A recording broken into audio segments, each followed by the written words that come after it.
And so, over the coming days and weeks, here's what we can expect from the wonderful mainstream media. Ad nauseum reporting on the suffering of these evacuees because of the, quote, inadequate, heartless response, end quote, from President Trump.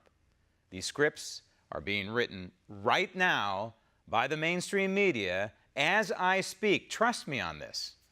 Joining me now from our bureau in Washington, D.C., retired U.S. Marine Corps Gunnery Sergeant and political commentator, Jessie Jane Duff. Jessie Jane, I want to hit you with a headline. This coming from National Public Radio, NPR. A screaming headline today. It says, "Can Trump show a nation he cares?" This is Exhibit A and what I'm talking about here. First of all, why in the wide world of sports am I paying for NPR to write this kind of pablum? But secondly, where were they in 2014 when Obama scurried off onto the golf course within seconds of announcing the beheading of American James Foley in the Middle East? Where was that headline back then? You always take the words right out of my mouth. You're exquisite at this. I have to agree with everything you say, again.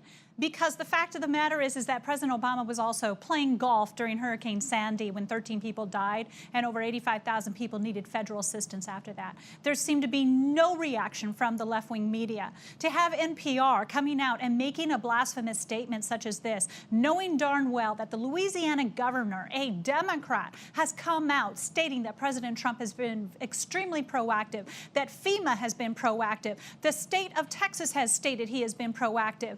I mean, we can sit here and go back and forth, but there is not collusion with President Trump and Mother Nature to drop over the equivalent of 35 feet of snow, enough water to go into the Chesapeake Bay over Houston. It's not Mother Nature collusion with President Trump. I'm sorry, lefties, but it's not collusion. You mean you don't see a Russia connection here? You don't think Robert Mueller ought to be on this? I don't know about you. I'm going to have to put you in quarantine, political quarantine for a while. But on a serious note, I think the response by President Trump so far has been measured.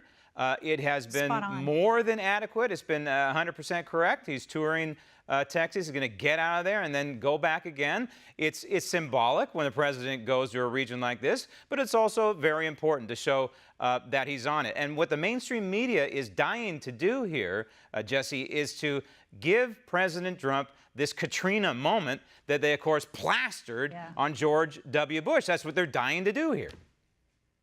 Exactly. And President Trump was very vigilant right from the moment that he heard the hurricane was coming. We all know this. I mean, they get so overly critical, the nuances of tweets they criticize, every single thing this man does. So he has grown to expect that, and it only demonstrates to the American public how disengaged they are with why we elected President Trump. I mean, all they're doing is guaranteeing a sweep in 2020. I mean, it's just, you know, it's absurd. Yeah.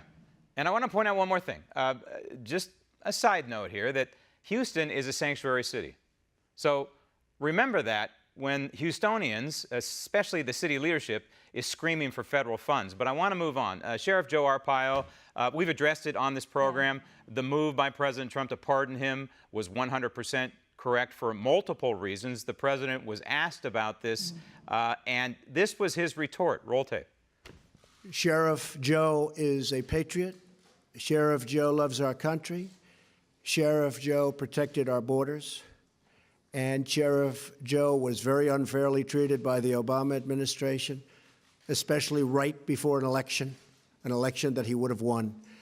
So, and he was elected many times. So I stand by my pardon of Sheriff Joe, and I think the people of Arizona who really know him best would agree with me. And the president went on to list the pardons by Bill Clinton and Barack Obama of real criminals. And Sheriff Joe is not a criminal. His crime was to simply try and enforce federal law. So in my opinion, this was a win not only for Joe Arpaio, it was a win for the rule of law, but it was also a win for law enforcement and due process in this country.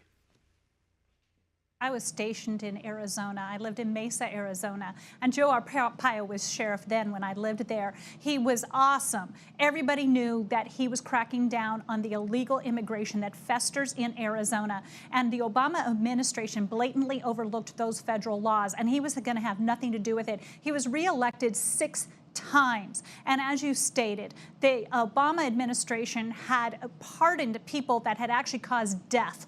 Let's not even go into Chelsea Manning and the sabotage that that individual had done to our country, and to me was criminal. And he commuted that sentence, but it's still on his record, but he got let out of prison, and now he's out here tweeting against our president. So this just tells me that Joe Arpaio was a patriot for Arizona, because when you live there, you see how bad illegal immigration is and how much it's hurting their communities. No, it's clear that the Obama administration was treating Joe Arpaio like a political piñata here. They wanted to make an example out of him. That moves us to North Korea. They fire another missile, this time over Japan. A very, very tenacious act and reckless act by North Korea. Roll tape. North Korea's latest missile was fired from Sunan, just outside the capital, Pyongyang. It flew over the northern Japanese island of Hokkaido before breaking into pieces in the Pacific, around 1,200 kilometres off the east coast.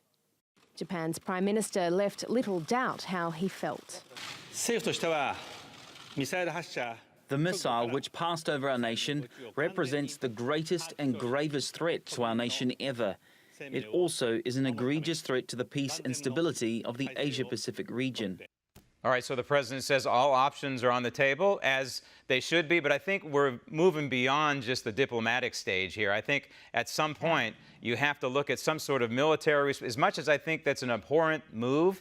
I think something maybe similar to what we saw in Syria. You've got to be thinking military now, don't you? Absolutely. This was an intermediate ballistic range missile. It could go up to 3,000 miles. That means it could hit Guam, which is 2,000 miles away.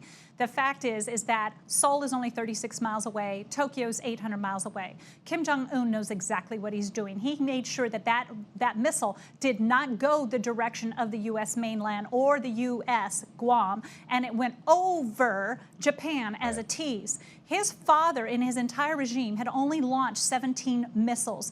This young man, in 5 years, has done more and is on the trajectory of doing 18 more missile tests this year alone. He's serious. He's aloof. He's snubbing his nose at us, and I am of the same way of thinking as you. It's about time maybe that we just do a wake-up call. It's very dangerous because he does have nuclear capability. You don't know what he's capable of, but he's eventually going to do it. And one more thing. If you attack or harass an ally, really, in essence, you're attacking and harassing us, and we have to stick by them. Of course. Jessie, thanks.